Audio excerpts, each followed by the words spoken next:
ಹೌದು ಹೌದು 5 ಗಂಟೆ ಹೊತ್ತಿಗೆ ಅಷ್ಟೇ. ಇದು ಸುದ್ದಿ ಯಾವಾಗ ಗೊತ್ತಾಗಿದ್ದು? ಈಗ ಅಂದ್ರೆ ನಿಮ್ಗೆ ಲಾಸ್ಟ್ ಈ ಸುಮಂತ್ ಸಾವಾಗಿದೆ ಅನ್ನುವಂಥದ್ದು ನಮ್ಗೆ ಬೆಳಿಗ್ಗೆ 9-10 ಗಂಟೆ ಆಗುವಾಗ ಗೊತ್ತಾಯ್ತು ಅಷ್ಟೇ. ಅಲ್ಲಿವರೆಗೂ ನಿಮಗೂ ಕೂಡ ಗೊತ್ತಾಗಿರ್ಲಿಲ್ಲ? ಇಲ್ಲ ಇಲ್ಲ ನಮ್ಗೆ ಗೊತ್ತಿಲ್ಲ. ನಮಸ್ಕಾರ ಸ್ನೇಹಿತರೆ, ನಾನು ಹನುಮಂತ್ ಮಾಗಿ. ಸ್ನೇಹಿತರೆ, ಈಗಷ್ಟೇ ಆರಂಭದಲ್ಲಿ ಒಂದು ಧ್ವನಿಯನ್ನು ಕೇಳಿಸ್ಕೊಂಡು ಬಂದ್ರಿ ಸ್ನೇಹಿತರೆ.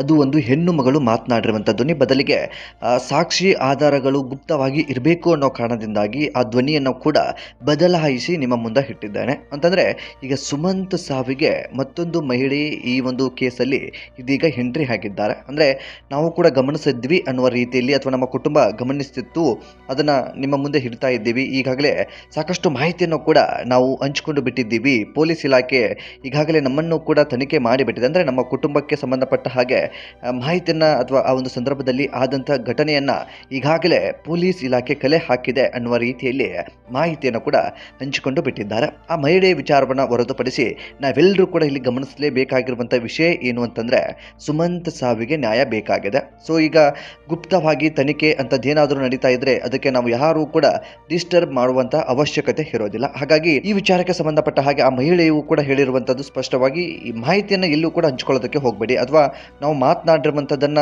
ಅಥವಾ ನಾವು ನೇರವಾಗಿ ಮಾತನಾಡಿರುವಂತಹ ಒಂದು ಆಡಿಯೋ ತುಣುಕನ್ನು ಹಂಚ್ಕೊಳ್ಳೋದಕ್ಕೆ ಹೋಗಬೇಡಿ. ಬದಲಿಗೆ ಈ ರೀತಿಯಾಗಿ ಒಂದು ಸನ್ನಿವೇಶ ನಡೆದೋಗ್ಬಿಟ್ಟಿದೆ ಅನ್ನುವ ರೀತಿಯಲ್ಲಿ ಮಾಹಿತಿಯನ್ನು ಕೂಡ ಹಂಚಿಕೊಂಡು ಬಿಟ್ಟಿದ್ದಾರೆ. ಆ ಮಾಹಿತಿ ಏನು ಎಂತ ಎಲ್ಲವನ್ನು ಕೂಡ ಈ ಸಂದರ್ಭಕ್ಕೆ ಬಿಚ್ಚಿ ಹಿಡೋದಕ್ಕೆ ಸಾಧ್ಯ ಆಗೋದಿಲ್ಲ.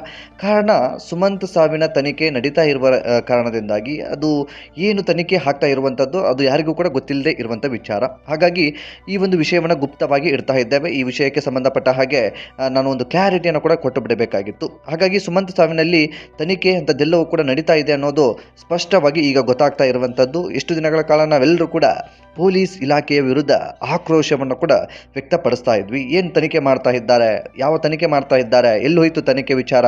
ಸೊ ಇದುವರೆಗೂ 3 ತಿಂಗಳು ಕಳೆದು ಹೋಗ್ಬಿಟ್ರು ಯಾವುದೇ ರೀತಿಯಾದಂಥ ಆರೋಪಿಯನ್ನು ಪತ್ತೆ ಹಚ್ಚುವಲ್ಲಿ ಇದುವರೆಗೂ ಬೆಳ್ತಂಗಡಿ ಪೊಲೀಸರು ಪತ್ತೆ ಮಾಡೋದರಲ್ಲಿ ವಿಫಲರಾಗಿ ಬಿಟ್ಟಿದ್ದಾರೆ ಎನ್ನುವ ರೀತಿಯಲ್ಲಿ ಎಲ್ಲರೂ ಕೂಡ ಆಕ್ರೋಶವನ್ನು ಕೂಡ ವ್ಯಕ್ತಪಡಿಸ್ತಾ ಇದ್ರು. ಇದೀಗ ಎಲ್ಲವನ್ನು ಕೂಡ ಗಮನಿಸ್ತಾ ಇದ್ದರೆ ಒಂದು ತನಿಖೆ ನಡೀತಾ ಇದೆ, ತನಿಖೆ ಹಂತದಲ್ಲಿದೆ, ಬೇರೆ ಬೇರೆ ರೀತಿಯಲ್ಲಿ ಪೊಲೀಸರು ಮಾಹಿತಿನ ಕಲೆ ಹಾಕ್ತಾ ಇರಬಹುದು ಅನ್ನುವ ರೀತಿಯಲ್ಲಿ ಒಂದು ನಂಬಿಕೆ ಹುಟ್ಟಿಕೊಳ್ತಾ ಇದೆ. ಸ್ನೇಹಿತರೆ, ಈಗೆಲ್ಲರಿಗೂ ಕೂಡ ಗೊತ್ತಿರೋ ಹಾಗೆ ಸುಮಂತ್ ಸಾವಾಗಿ 3 ತಿಂಗಳು ಗತಿಸಿ ಹೋಗಿಬಿಟ್ಟಿದೆ.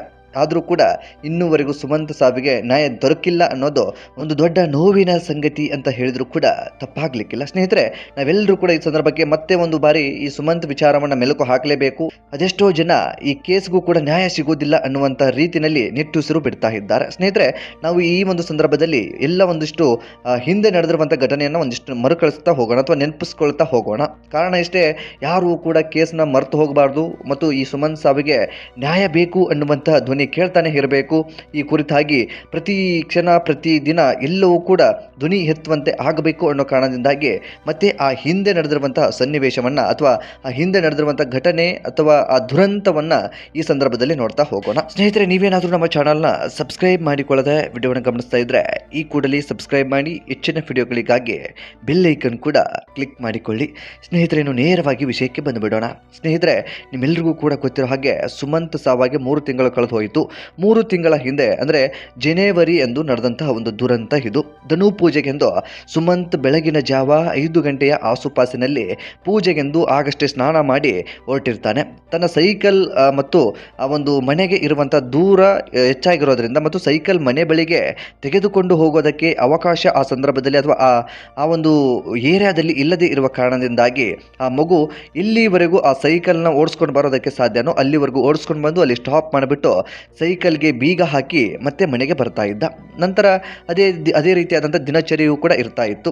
ಧನು ಪೂಜೆಗೆ 5 ಗಂಟೆಯ ಸುಮಾರಿಗೆ ಆ ದಿನ ಹೋಗೋದಕ್ಕೆ ಅಂತ ರೆಡಿ ಆಗಿ ಹೋಗ್ತಾ ಇದ್ದ. ನಾನು ಕೂಡ ಆ ಸ್ಥಳಕ್ಕೆ ಹೋಗಿದ್ದೆ. ಸ್ಥಳದಲ್ಲಿ ಏನೇನಿಲ್ಲ ಇದೆ ಎನ್ನುವುದನ್ನು ಸೂಕ್ಷ್ಮವಾಗಿ ಗಮನಿಸಿದ್ದೆ. ಮನೆಯಿಂದ ಆ ಒಂದು ಸೈಕಲ್ ನಿಲ್ಲುವಂಥ ಸ್ಥಳ ಏನಿದೆಯಲ್ಲ ಆ ಸ್ಥಳಕ್ಕೆ ಹೆಚ್ಚು ಕಡಿಮೆ ಒಂದು 300ರಿಂದ 400 ಮೀಟರ್ವರೆಗೂ ಆಗಬಹುದೇನೋ, ಹೆಚ್ಚು ಕಡಿಮೆ ಅಂದಾಜು.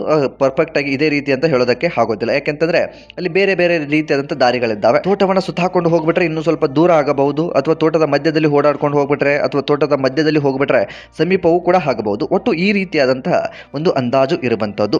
ಸುಮಂತ್ ಮನೆಯಿಂದ ಸೈಕಲ್ ಬಳಿಗೆ ಹೋಗುವ ಮಧ್ಯದಲ್ಲಿ ಈ ಒಂದು ಕೆರೆ ಅಥವಾ ಈ ಬಾವಿ ಅಂತ ಏನು ಕರಿತೀವಿ, ಅಥವಾ ಈ ಮೋಟಾರ್ ಶೆಡ್ ಅಂತ ಏನು ಕರಿತೀವಿ, ಅದು ಇರುವಂಥದ್ದು. ಸುಮಂತ್ನ ದೇಹ ಪತ್ತೆ ಆಗಿರುವಂಥದ್ದು ಕೂಡ ಅದೇ ಒಂದು ನೀರಿನಲ್ಲಿ.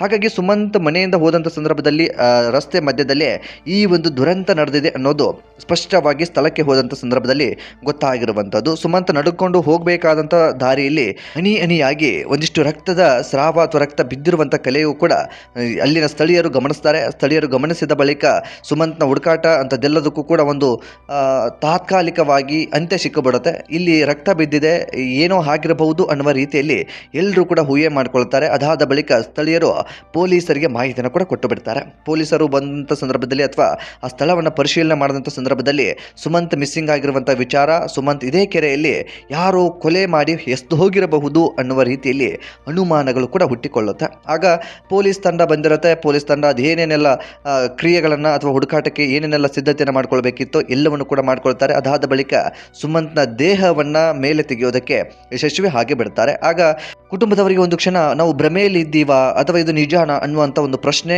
ಆ ಸಂದರ್ಭಕ್ಕೆ ಹುಟ್ಟಿಕೊಂಡು ಬಿಡುತ್ತೆ. ಯಾಕೆಂತಂದರೆ ಸುಮಂತ್ ಈ ರೀತಿಯಾಗಿ ಸಾವಾಗ್ತಾನೆ ಅನ್ನುವಂಥದ್ದು ಯಾರಿಗೂ ಕೂಡ ಗೊತ್ತಿಲ್ಲದೆ ಇರುವಂಥ ಸನ್ನಿವೇಶ.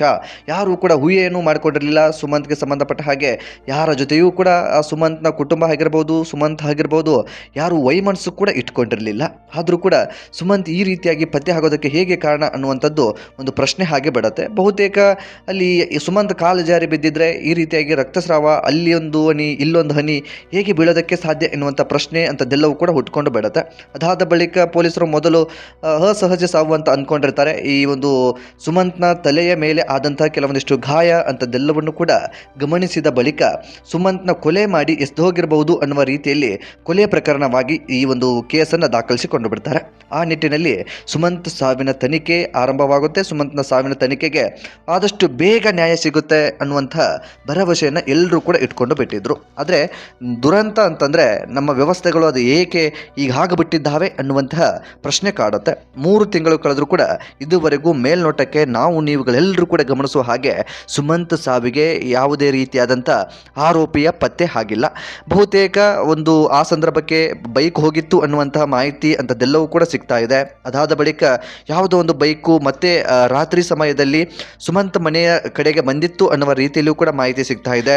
ಆ ಬೈಕ್ ಮತ್ತು ಸುಮಂತ್ಗೆ ಸಂಬಂಧವಿಲ್ಲ ಅನ್ನುವ ರೀತಿಯಲ್ಲಿ ಪೊಲೀಸರು ಮಾಹಿತಿಯನ್ನು ಕೊಟ್ಟಿದ್ದಾರೆ ಎನ್ನುವಂಥದ್ದನ್ನ ಸ್ಪಷ್ಟನೆಯಾಗಿ ಅಥವಾ ಸ್ಪಷ್ಟವಾಗಿ ಸುಮಂತ್ನ ಕುಟುಂಬದವರು ಹೇಳ್ತಾ ಇದ್ದಾರೆ. ಇದೆಲ್ಲವನ್ನು ಕೂಡ ಗಮನಿಸಿದ್ರೆ ಆರಂಭದಲ್ಲಿ ಸುಮಂತ್ನ ಕೊಲೆ ಆದಂಥ ಸಂದರ್ಭದಲ್ಲಿ ಹೋದಂಥ ಬೈಕ್ ಯಾರ್ದು, ಆ ರೇಷ್ಮೆ ರೋಡಲ್ಲಿ ಆ ಬೈಕ್ ಅಷ್ಟೊಂದು ವೇಗವಾಗಿ ಹೋಗಿದ್ದಾದರೂ ಯಾಕೆ, ಆ ಬೈಕ್ನ ಸವಾರ ಯಾರು, ಆ ಆಟೋ ಡ್ರೈವರ್ ಕೂಡ ಸ್ಪಷ್ಟವಾಗಿ ಹೇಳ್ತಾ ಇರುವಂಥದ್ದು ಯಾರು ಅನ್ನೋದು ನನಗೂ ಕೂಡ ಗೊತ್ತಿಲ್ಲ. ನಾನು ಕಳೆದ 4-5 ವರ್ಷದಿಂದ ಇಲ್ಲಿ ರಬ್ಬರ್ ತೋಟಕ್ಕೆ ಬರ್ತಾ ಇದ್ದೇನೆ, ಆದರೆ ಯಾವುದೇ ರೀತಿಯಾಗಿ ಈ ರೀತಿಯಾಗಿ ಒಂದು ಬೈಕ್ಗಳು ಈ ಸಂದರ್ಭಕ್ಕೆ ಹೋಗಿರಲಿಲ್ಲ. ಈ ವ್ಯಕ್ತಿ ಯಾರು ಅನ್ನೋದು ಕೂಡ ನನಗೂ ಗೊತ್ತಿರಲಿಲ್ಲ. ಮಂಕಿ ಕ್ಯಾಪ್ಗಳನ್ನು ಧರಿಸಿದ ಹಾಗೆ ಇತ್ತು, ನನ್ನ ಆಟೋಗೆ ಕೂಡ ಟಚ್ ಕೂಡ ಆಗಿಬಿಟ್ಟಿತ್ತು. ಈ ರೀತಿಯಾದಂಥ ಮಾಹಿತಿಯನ್ನು ಕೂಡ ಒಂದು ಸೋಷಿಯಲ್ ಮೀಡಿಯಾದಲ್ಲೂ ಕೂಡ ಹಂಚಿಕೊಂಡಿರುವಂಥದ್ದು. ಇದನ್ನೆಲ್ಲವನ್ನು ಕೂಡ ಗಮನಿಸ್ತಾ ಇದ್ದರೆ ಸುಮಂತ್ ಸಾವಾಗಿ ಇಷ್ಟು ದಿನಗಳು ಕಳೆದರೂ ನಾವು ಏನು ಮಾಡ್ತಾ ಇದ್ದೀವಿ ಅನ್ನುವಂಥ ಪ್ರಶ್ನೆ ಕಾಡುತ್ತೆ. ಪೊಲೀಸ್ ಇಲಾಖೆ ಅದೇನು ಕೆಲಸ ಮಾಡ್ತಾ ಇದ್ದಾರೆ ಅನ್ನುವಂಥ ಪ್ರಶ್ನೆ ಈ ಸಂದರ್ಭಕ್ಕೆ ಕಾಡುತ್ತೆ. ಒಟ್ಟಾರೆಯಾಗಿ ಸುಮಂತ್ ಸಾವಿಗೆ ನ್ಯಾಯ ಬೇಕಾಗಿದೆ. ಸುಮಂತ್ ಸಾವಿನ ನ್ಯಾಯದ ಒಂದು ಧ್ವನಿಯನ್ನು ನಾವೆಲ್ಲರೂ ಕೂಡ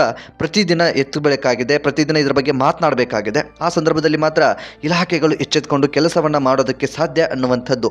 ಸೊ ಹಾಗಾಗಿ ಈಗ ಒಂದು ಮಹಿಳೆಯು ಕೂಡ ಈ ಸಂಬಂಧಪಟ್ಟ ಹಾಗೆ ಮಾಹಿತಿಯನ್ನು ಕೂಡ ಹಂಚಿಕೊಂಡು ಬಿಟ್ಟಿದ್ದಾರೆ. ಅದನ್ನು ಪೊಲೀಸ್ ಇಲಾಖೆ ಅದನ್ನು ಯಾವ ರೀತಿಯಾಗಿ ಪೊಲೀಸರು ಪರಿಗಣನೆಗೆ ತೆಗೆದುಕೊಳ್ತಾರೋ ಗೊತ್ತಿಲ್ಲ. ಒಟ್ಟು ಇದೊಂದು ಕುಟುಂಬ ನೋಡಿರುವಂಥ ವಿಚಾರ, ಕುಟುಂಬದ ವಿಚಾರ ಮನೆಯಲ್ಲಿ ಸ್ಪ್ರೆಡ್ ಆದಂಥ ಸಂದರ್ಭದಲ್ಲಿ ಆ ವಿಚಾರವನ್ನು ಪೊಲೀಸರ ಮುಂದೆ ಈ ಒಂದು ಕುಟುಂಬ ಹೇಳಿದೆ ಅನ್ನುವ ರೀತಿಯಲ್ಲಿ ಆ ಕುಟುಂಬದ ಸದಸ್ಯ ಒಬ್ಬರು ಇದೀಗ ಈ ಮಾಹಿತಿಯನ್ನು ಹಂಚಿಕೊಂಡಿರುವಂಥದ್ದು. ಸ್ಪಷ್ಟವಾಗಿ ಇವರೇ ಕಂಡಿದ್ದು ಅಂತ ಅಲ್ಲ, ಕುಟುಂಬದವರು ಕಂಡಿರ್ತಾರೆ. ಆ ಕುಟುಂಬದವರು ಇವರೊಟ್ಟಿಗೆ ಮಾಹಿತಿಯನ್ನು ಹಂಚಿಕೊಂಡಿರ್ತಾರೆ. ಕುಟುಂಬದ ಸದಸ್ಯರ ಮಾಹಿತಿಯನ್ನು ಇವರು ಈ ಸಂದರ್ಭದಲ್ಲಿ ನಮ್ಮೊಟ್ಟಿಗೆ ಹಂಚಿಕೊಂಡಿರುವಂಥದ್ದು. ಆದರೆ ಇದನ್ನು ಸ್ಪಷ್ಟವಾಗಿ ನಾವು ಪ್ರಸಾರ ಮಾಡೋದಕ್ಕಾಗೋದಿಲ್ಲ. ಪೊಲೀಸ್ ಇಲಾಖೆ ತನಿಖೆ ಮಾಡ್ತಾ ಇರೋದ್ರಿಂದ ಇದೊಂದು ಸೂಕ್ಷ್ಮ ಘಟನೆ ಆಗಿರೋದ್ರಿಂದ ಈ ಮಾಹಿತಿಯನ್ನು ನಿಮ್ಮ ಒಟ್ಟಿಗೆ ಈಗ ಒಂದು ಮಹಿಳೆಯು ಕೂಡ ಈ ಒಂದು ಒಂದು ಕೇಸ್ನಲ್ಲಿ ಮಾಹಿತಿಯನ್ನು ಹಂಚಿಕೊಂಡಿದ್ದಾರೆ ಅನ್ನುವಂಥದ್ದು ಮೇಲ್ನೋಟಕ್ಕೆ ಕಂಡು ಬರ್ತಾ ಇದೆ. ಯಾವುದು ಸತ್ಯ ಯಾವುದು ಸುಳ್ಳು ಅನ್ನುವಂಥದ್ದನ್ನು ಪೊಲೀಸ್ ಇಲಾಖೆಯೇ ಇದನ್ನು ಪರಿಗಣನೆಗೆ ತೆಗೆದುಕೊಳ್ಳಬೇಕಾಗುತ್ತೆ. ಸೊ ಇಲ್ಲಿ ನಾನು ಹೇಳ್ತಾ ಇರುವಂಥದ್ದೆಲ್ಲವೂ ಕೂಡ ಸತ್ಯ ಅಥವಾ ಮಹಿಳೆ ಹೇಳಿರುವಂಥದ್ದು ಎಲ್ಲವೂ ಕೂಡ ಸತ್ಯ ಅಂತ ನಾನು ಹೇಳ್ತಾ ಇಲ್ಲ. ಬದಲಿಗೆ ನಾವೆಲ್ಲರೂ ಕೂಡ ಗಮನಿಸಲೇಬೇಕಾಗಿರುವಂಥದ್ದು, ನಾವೆಲ್ಲರೂ ಕೂಡ ಮುಖ್ಯವಾಗಿ ನೋಡಲೇಬೇಕಾಗಿರುವಂಥದ್ದು ಸುಮಂತ್ ಸಾವಿಗೆ